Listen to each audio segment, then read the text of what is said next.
Hello साथीहरु, स्वागत छ तपाईहरुको। आजको यस भिडियोमा चाहिँ हामी के त बैंकिङ कसूर तथा सजाय 2064 को बारेमा चर्चा गर्नेछौँ। यो नेपाल राष्ट्र बैंक त्यसैगरी राष्ट्रिय वाणिज्य बैंकमा चाहिँ रहेको टपिक हो। यसमा चाहिँ अब बैंकिङ कसूर तथा सजाय एन्सबाट चाहिँ हामीलाई चाहिँ एमसीक्यू प्लस के त लङ क्वेशनमा सोध्न सक्ने सम्भावना हुन्छ। यसमा चाहिँ बैंकिङ कसूर भनेको के हो भन्ने कुरा बुझौँ। पहिला बैंकिङ कसूर भनेको चाहिँ बैंक तथा वित्तीय प्रणालीमा चाहिँ हानि नोक्सानी हुने गरी बैंकिङ कारोबारसँग सम्बन्धित रहेर चाहिँ त्यो विषयसँग चाहिँ बैंकिङ माध्यमको दुरुपयोग गरी गरिने जुन अनाधिकृत क्रियाकलापहरू हुन्छन् त्यसलाई चाहिँ बैंकिङ कसूर भनिन्छ। जस्तै अब बैंक तथा वित्तीय संस्थाहरूमा चाहिँ कुनै पनि के त त्यसमा भएका टुल्सहरूको युज गरेर त्यसमा चाहिँ कुनै लसेसहरू क्रिएट गर्छ भने त्यस्तो ट्रान्जेक्सनलाई चाहिँ हामी बैंकिङ कसूरको रूपमा चाहिँ हामी लिने गर्छौँ। जस्तै अब यसलाई चाहिँ अर्को शब्दमा भन्दाखेरि जालसाजी हैन बैंकिङ ठगीको रूपमा पनि यसलाई हेर्ने गरिन्छ। प्रचलित बैंकिङ कानुन र कसुरमा संलग्न पक्षहरू जुन प्रचलित बैंकिङ कानुन र त्यो कसुरमा संलग्न पक्षहरूको आधारमा चाहिँ बैंकिङ कसुरलाई चाहिँ निम्न बमोजिम हामी हेर्न सक्छौँ। त्यसमा चाहिँ कस्तो प्रचलित बैंकिङ लजहरू छ त्यो लज र त्यसमा भएका संलग्न पार्टिजहरू के किसिमका चाहिँ पार्टिजहरू संलग्न भएका छन् त्यसको आधारमा चाहिँ जुन बैंकिङ कसुरलाई चाहिँ यसरी चाहिँ हेर्न सकिन्छ त्यही बमोजिम भनेर चाहिँ हामी चर्चा गर्छौँ। अब एउटा आन्तरिक तथा बाह्य प्रकृतिका कसुरहरू। आन्तरिक कसुरहरू भनेको चाहिँ बैंक तथा वित्तीय संस्थाहरूमा चाहिँ भएका आन्तरिक कसुरहरू, त्यहाँ भित्रैका कर्मचारीहरू, त्यहाँ भित्रैका व्यवस्थापकहरूले चाहिँ गर्ने कसुरहरू चाहिँ आन्तरिक कसुर भयो भने बाह्य प्रकृतिका कसुर भनेपछि त्यो बैंक तथा वित्तीय संस्थाको चाहिँ इन्भाइरोमेन्ट भन्दा बाहिर चाहिँ गरिने कसुरहरू चाहिँ ती के त भन्दाखेरि बाह्य प्रकृतिका कसुरहरू भए। त्यसपछि नियमन र बैंकिङ कारोबारसँग सम्बन्धित कसुरहरू हो। नियमन र बैंकिङ कारोबारसँग सम्बन्धित कसुरहरू पनि हुन्छन्। जस्तै अब नियमन भनेको एक पक्षले कुनै काम भइरहेको बेलामा चाहिँ त्यसको चाहिँ के गर्ने त भन्दाखेरि नियमन गर्ने हो। त्यसमा चाहिँ आधारित भएर चाहिँ त्यस्तो कारोबार हुन्छ भने त्यो चाहिँ के त नियमन र बैंकिङ कारोबारसँग सम्बन्धित कसुरहरू रहे।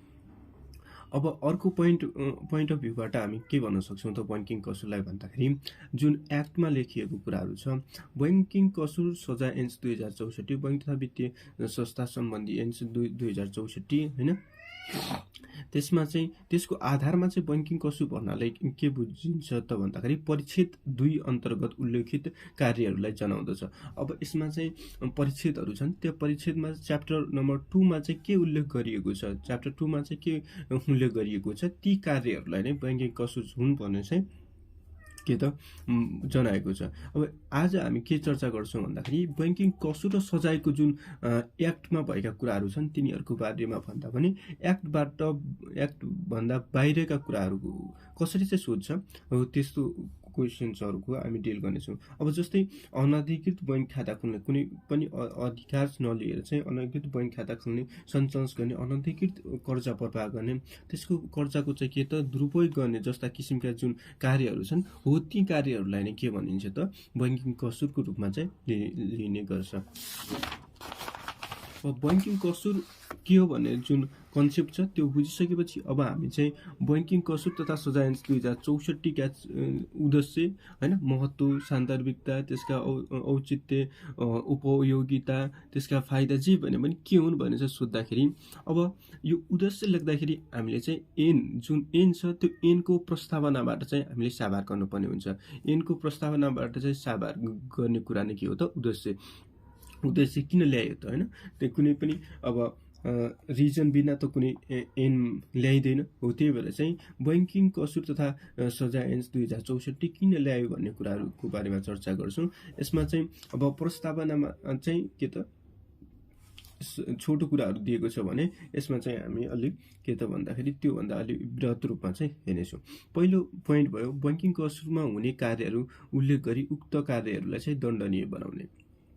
अब सुरुमा चाहिँ थाहा हुनु पर्यो के कार्यले गर्दाखेरि बैंकिङ कसुर हुन्छ भन्ने त्यो चाहिँ उल्लेख गर्नु पर्यो। त्यसको के त भन्दाखेरि हैन, त्यसको चाहिँ के मेन्सन गर्नु पर्यो। त्यो मेन्सन गरिसकेपछि उक्त कार्यहरू चाहिँ दण्डनीय बनाउने त्यो कार्यहरूलाई के गर्नु पर्यो त, अब पनिसमेन्ट योग्य छ कि छैन भन्ने कुराहरूको बारेमा पनि हेर्नु पर्यो।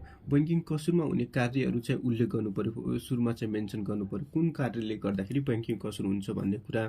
ती कार्यहरू मेन्सन गरिसकेपछि ती कार्यहरूलाई चाहिँ कुन किसिमको चाहिँ पनिसमेन्ट दिने हो त्यो कुराहरूको बारेमा चर्चा गर्नु चाहिँ बैंकिङ कसुर तथा सजाय 2064 को चाहिँ के हो त मुख्य उद्देश्य हो।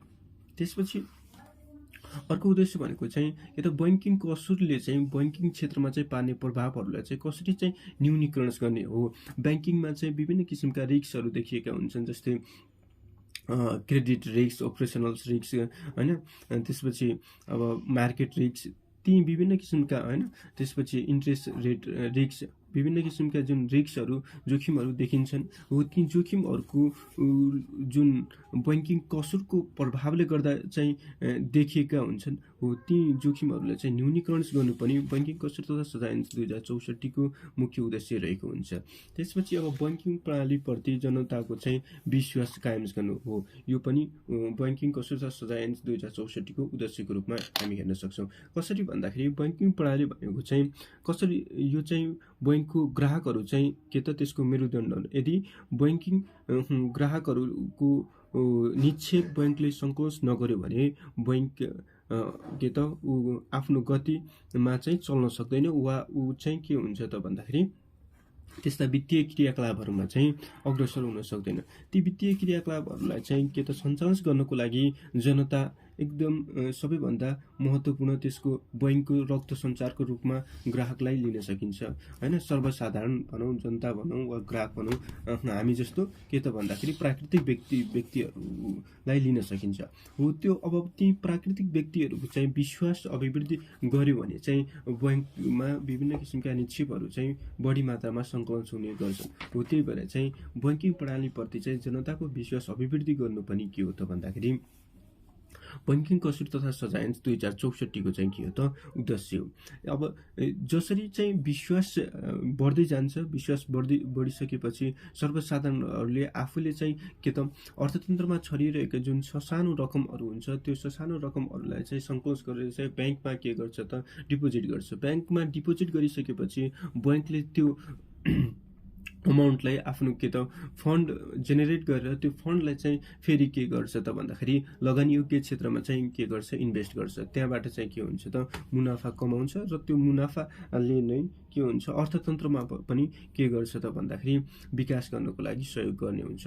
त्यसपछि अर्को उद्देश्य रह्यो बैंकिङ कारोबारमा पारदर्शिता र सुशासनको चाहिँ प्रबन्धन। अब बैंकिङ कारोबार, बैंकिङ ट्रान्जेक्सनमा चाहिँ ट्रान्सप्यारेन्सी र गुड गभर्नेन्सको चाहिँ प्रबन्धन गर्नु पर्यो। यदि बैंकिङ कारोबारमा चाहिँ ट्रान्सप्यारेन्सी भएन भने जुन माथिका पोइन्टहरू हामीले माथिको उद्देश्यहरूको चर्चा गऱ्यौँ ती उद्देश्यहरू पनि फुलफिल हुँदैनन्। विश्वसनीयता के त देखाउनको लागि चाहिँ ट्रान्सप्यारेन्सी हुनुपर्छ। अब बैंकिङले कति सेवा शुल्क लिन्छ, कति इन्ट्रेस्ट रेट छ हैन, त्यसबाट कुन कुन क्षेत्रमा चाहिँ उसले लगानी गर्छ, त्यसको सबै कुराहरू चाहिँ के त जनताप्रति चाहिँ के गर्नु पर्यो त पारदर्शिक भएर चाहिँ देखाउनु पर्यो। अनि मात्र के हुन्छ त जनताको विश्वास अभिवृद्धि हुन्छ। त्यसपछि सुशासन, गुड गभर्नेन्स। सुशासन भनेको असल शासन। बैंकले चाहिँ विभिन्न आफ्नो व्यवस्थापकदेखि लिएर त्यसको बोर्ड अफ डाइरेक्टर, त्यसको सिइओ, त्यसको चाहिँ मेम्बर्सहरू सबैले चाहिँ सुशासनमा रहे चाहिँ के गर्ने कार्य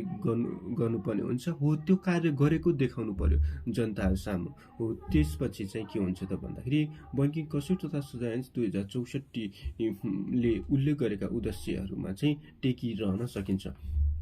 त्यसपछि अर्को उद्देश्यमा चाहिँ हामी चर्चा गर्छौँ। अर्को उद्देश्य भनेको बैंक तथा वित्तीय क्षेत्रमा चाहिँ निक्षेपकर्ताको हक हितको संरक्षणमा जोड दिने हो। अब बैंक तथा वित्तीय क्षेत्रमा चाहिँ निक्षेपकर्ताको हक हितमा संरक्षण गर्नु भनेको चाहिँ के हो त भन्दाखेरि अब निक्षेपकर्ता भनेको बैंक, मैले सुरुमै भनिसकेको थिएँ, निक्षेपकर्ता भनेको बैंकको मेरुदण्ड, बैंकको चाहिँ रक्त सञ्चार। यदि निक्षेपकर्ता हुँदैन भने बैंक सञ्चालन हुन सक्दैन। अब आजको जुन आधुनिक युग छ यो आधुनिक युगमा चाहिँ निक्षेपकर्ता बैंकमा निर्भर होइन, बैंक चाहिँ निक्षेपकर्तामा निर्भर हुन्छ। अर्थात् के त भन्दाखेरि ग्राहकहरू बैंकमा निर्भर हुँदैनन्, तर बैंक चाहिँ ग्राहकहरूमा निर्भर हुन्छ।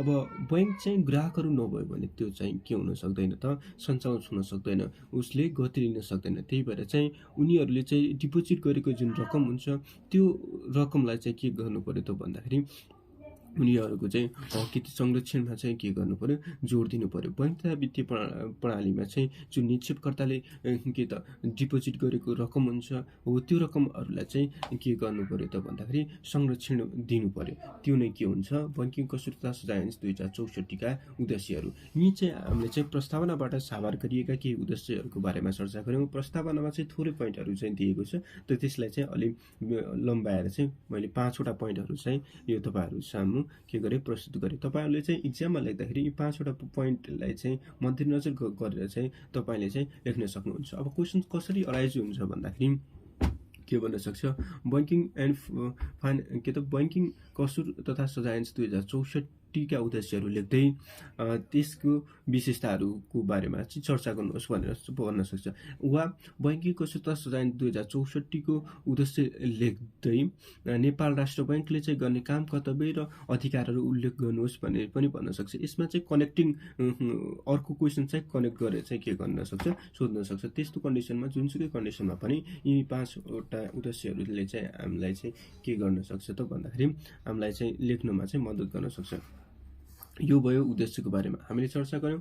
बैंकिङ कसुर भनेको के हो, त्यसपछि बैंकिङ कसुर ऐन 2064 का उद्देश्यहरू किन ल्याइए त, सुरुमा चाहिँ किन वाइ भन्ने कुराहरू थाहा पायो भने त्यसको चाहिँ के त भन्दाखेरि अरू कुराहरूलाई चाहिँ हामी हेर्न सक्छौं। हो त्यो बारेमा चर्चा गर्यौं। अब बैंकिङ कसुर तथा सजाय ऐन 2064 मा भएका विशेषता वा व्यवस्था वा प्रमुख व्यवस्थाहरू जे भने पनि नीतिगत व्यवस्थाहरू भने पनि एउटै कुरा हो। अब यी उद्देश्यहरू त हामीले चर्चा गर्यौं। अब उद्देश्य चर्चा गरिसकेपछि ती उद्देश्य पूरा गर्नको लागि के कुराहरू के व्यवस्था छ त यो ऐनमा, हो त्यो कुरा हेर्नु पर्यो। अब यसमा चाहिँ तपाईले चाहिँ सुरुमा चाहिँ तपाईले कुनै पनि उद्देश्य के त गोल्सलाई चाहिँ के बनाउनु, गोल्स बनाउँदाखेरि चाहिँ कुन प्रोसेसबाट चाहिँ त्यो गोललाई एचिभ गर्ने भन्ने कुराहरू एउटा के त मापदण्ड त बनाउनु पर्ने हुन्छ नि, के व्यवस्था गर्नुपर्छ भन्ने कुराहरू हुन्छ नि। हो त्यसरी बैंकिङ कसुर तथा सजाय ऐन 2064 का उद्देश्यहरू त थाहा पाइयो। अब उद्देश्य थाहा पाइसकेपछि त्यसमा के कस्ता व्यवस्थाहरू छन् त्यसको बारेमा पनि हामीले हेर्नु पर्ने हुन्छ।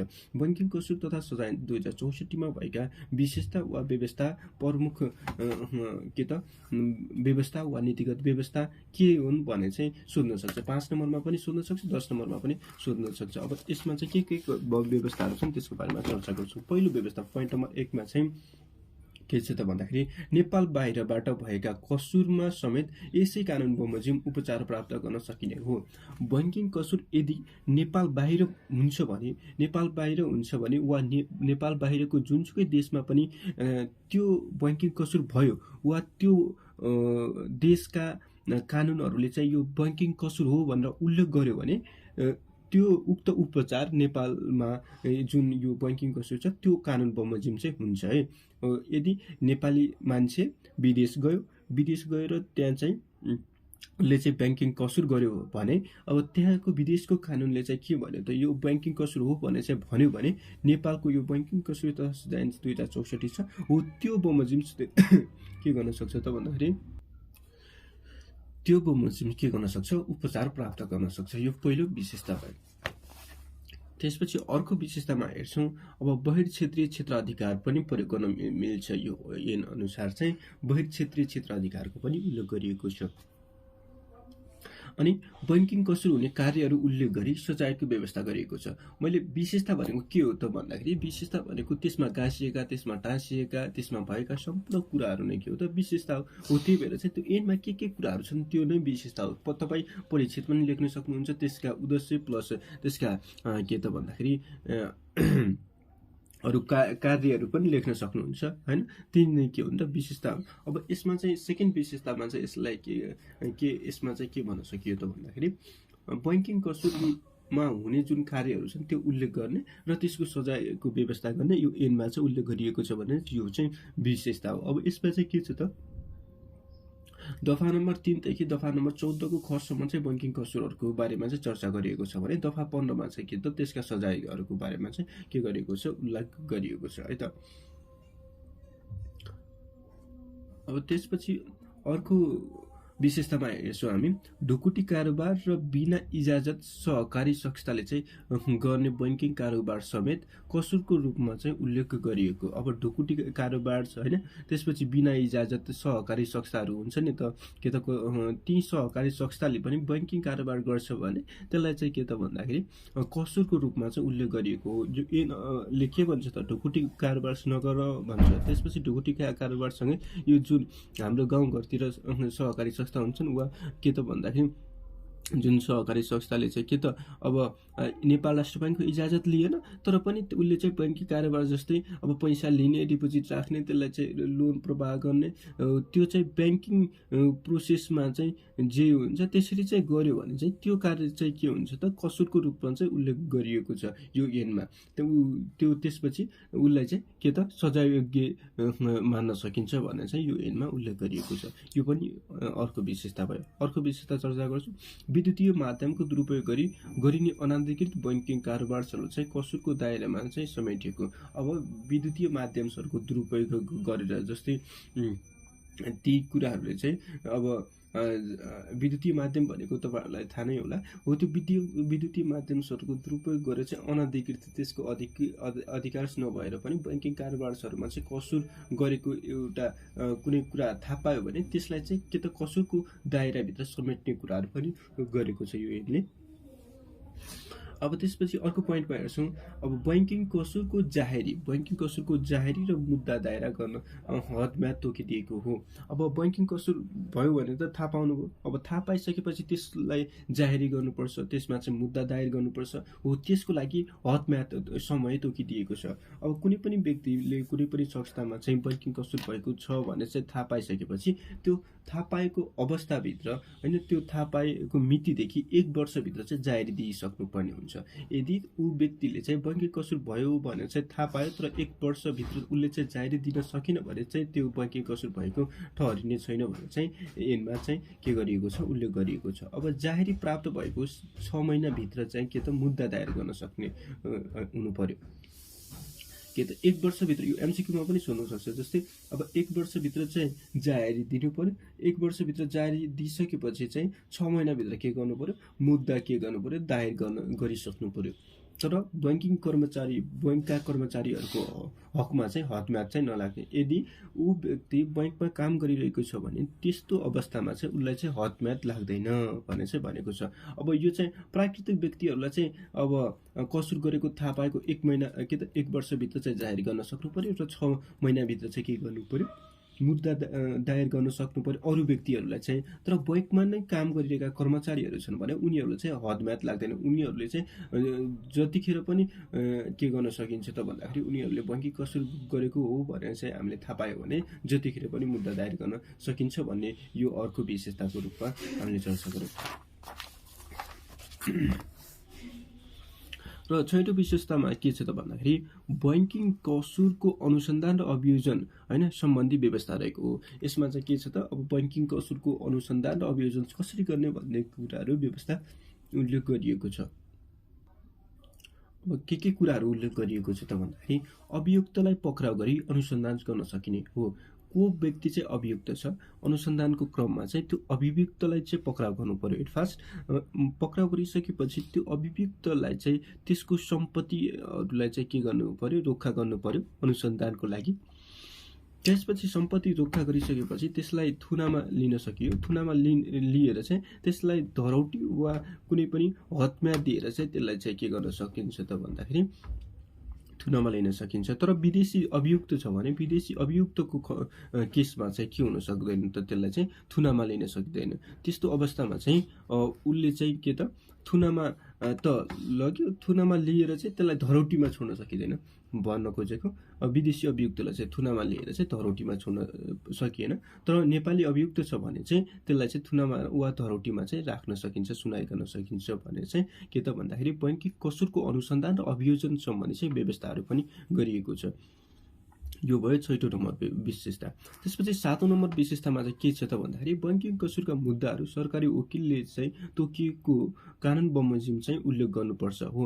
अब बैंकिङ कसूरका मुद्दाहरू चाहिँ जुन ती जाहेरीहरू चाहिँ अब मुद्दाहरू चाहिँ के गर्नु पर्यो त पेश गर्दाखेरि चाहिँ सरकारी वकिलको चाहिँ मद्दत लिनुपर्ने हुन्छ।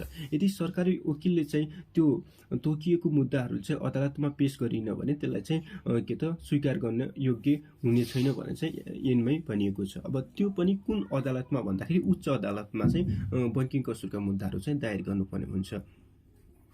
यो अर्को 7औं नम्बर विशेषता हामीले चर्चा गर्यौं। अब 8औं नम्बर विशेषतामा चाहिँ हामी के भन्न सक्छौँ त भन्दाखेरि अनुसन्धानमा चाहिँ सहयोग गर्ने अभियुक्तलाई सजाय माग दाबीमा चाहिँ छुट दिन सकिने व्यवस्था रहेको छ हो। यसमा चाहिँ अब सपोज गरौँ तपाईहरुको साथीको एउटा समूहले चाहिँ बैंकिङ कसुर गर्यो भने त्यो साथीहरुको समूह मध्ये एउटा साथीले चाहिँ त्यो कसुर भएको हो भने चाहिँ त्यसमा सहयोग गर्यो भने उक्त अभियुक्तलाई के गर्न सकिन्छ।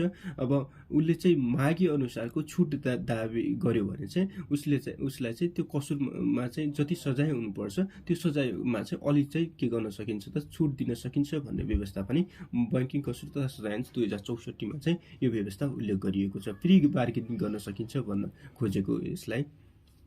त्यसपछि अर्को विशेषतामा हामी के भन्न सक्छौं, बैंकिङ कसुरका मुद्दा मुलुकी फौजदारी कार्यविधि संहिता ऐन 2074 को अनुसूची 1 अन्तर्गत पर्ने व्यवस्था गरेको छ हो। अब के त नेपालमा चाहिँ के त कुनै पनि फौजदारी मुद्दाहरू चाहिँ यो ऐनले हेर्ने गर्छ, मुलुकी फौजदारी कार्यविधि संहिता ऐन 2074 ले हो। यी बैंकिङ कसुरका मुद्दाहरू पनि यही ऐन अन्तर्गत चाहिँ यही ऐन अन्तर्गतको अनुसूची 1 मा चाहिँ पर्ने व्यवस्था गरिएको छ यो ऐनले। यो पनि अर्को विशेषताको रूपमा रह्यो। अब हामी 10औं नम्बर विशेषतालाई हेर्छौं। 10औं नम्बर विशेषतामा चाहिँ के छ त भन्दाखेरि बैंकिङ कसुरका मुद्दामा चाहिँ नेपाल प्रहरीले अनुसन्धान गर्नु साथै नेपाल सरकारले विशेष अनुसन्धान समूह चाहिँ गठन गर्न सक्छ। अब बैंकिङ कसुरको मुद्दा चाहिँ नेपाल प्रहरीले हेर्छ। अब नेपाल प्रहरीले हेर्दाखेरि चाहिँ उले चाहिँ त्यो किसिमको चाहिँ अनुसन्धान गर्न सकेन भने चाहिँ हैन त्यसपछि विशेष नेपाल सरकारले के गर्छ त विशेष अनुसन्धान समिति गठन गर्छ। विशेष अनुसन्धान समितिले चाहिँ के गर्छ त त्यसपछि त्यो अनुसन्धानलाई चाहिँ अगाडि बढाउने काम गर्छ। विशेष अनुसन्धान समितिमा चाहिँ महान्यायाधिवक्ता हुन्छ, महानिरीक्षक हुन्छ, नेपाल राष्ट्र बैंकहरू हुन्छ हो। ती व्यक्तिहरूले चाहिँ के गर्छ त भन्दाखेरि त्यहाँका दक्ष के त भन्दाखेरि विशेषज्ञहरूबाट चाहिँ एउटा विशेष अनुसन्धान समिति गठन गर्छ। त्यसपछि त्यो प्रक्रियालाई चाहिँ अनुसन्धान प्रक्रियालाई चाहिँ अगाडि बढाउने गर्छ। यो पनि अर्को विशेषताको रूपमा चाहिँ हामी चर्चा गर्न सक्छौं। त्यसपछि अर्को विशेषता हेर्छौं हामी, बैंक तथा वित्तीय संस्थामा चाहिँ उच्च पदाधिकारीले बैंकिङ कसुर गरेको थाहा पाएमा चाहिँ थप 1 वर्ष चाहिँ के हुन सक्छ त उनीहरूलाई चाहिँ कैद हुन सक्छ भन्ने विशेषताको रूपमा पनि हामी यसलाई हेर्छौं। भन्दाखेरि यो के भन्न खोजेको त भन्दाखेरि अब प्राकृतिक व्यक्तिहरू त हामी सर्वसाधारणहरू भयौं नि त हैन। हामी सर्वसाधारणहरू बाहेक चाहिँ अरु जुन बैंकमा काम गरिरहेका उच्च पदमा चाहिँ काम गरिरहेका जस्तै सीईओ हैन, प्रमुख कार्यकारी अधिकृतहरू हैन, त्यसपछि त्यहाँका म्यानेजरहरू तिनीहरूले चाहिँ यदि बैंकिङ कसुर गर्यो भने चाहिँ उच्च पदाधिकारीहरूले चाहिँ बैंकिङ कसुर गरेको खण्डमा चाहिँ उनीहरूले चाहिँ सर्वसाधारणहरूले जति कैद पाउँछ नि त्यसको थप 1 वर्ष, जस्तै हामीले चाहिँ 10 वर्ष कैद सजाय भोग्यो भने चाहिँ उनीहरूले चाहिँ 11 वर्ष चाहिँ कैद सजाय हुने व्यवस्था पनि के गरेको छ त भन्दाखेरि यो ऐनमा उल्लेख गरिएको छ हो। यसलाई नै जुन व्यवस्था त्यहाँ ऐनमा उल्लेख गरिएको हुन्छ त्यसलाई विशेषताको रूपमा चाहिँ हामीले लेख्न सक्छौं। अब यी विशेषताहरू चाहिँ ऐनमा चाहिँ पोइन्ट वाइज चाहिँ लेखेको हुँदैन, तर चाहिँ हामीले चाहिँ के गर्छ त्यसलाई चाहिँ समराइज खण्डमा चाहिँ हामीले चाहिँ के त परिच्छेदहरूलाई उद्देश्यहरूलाई चाहिँ जोइन गरेर चाहिँ लेख्न सकिने कुरा हो। अब यसमा चाहिँ अन्तिम विशेषता हामी हेर्छौं।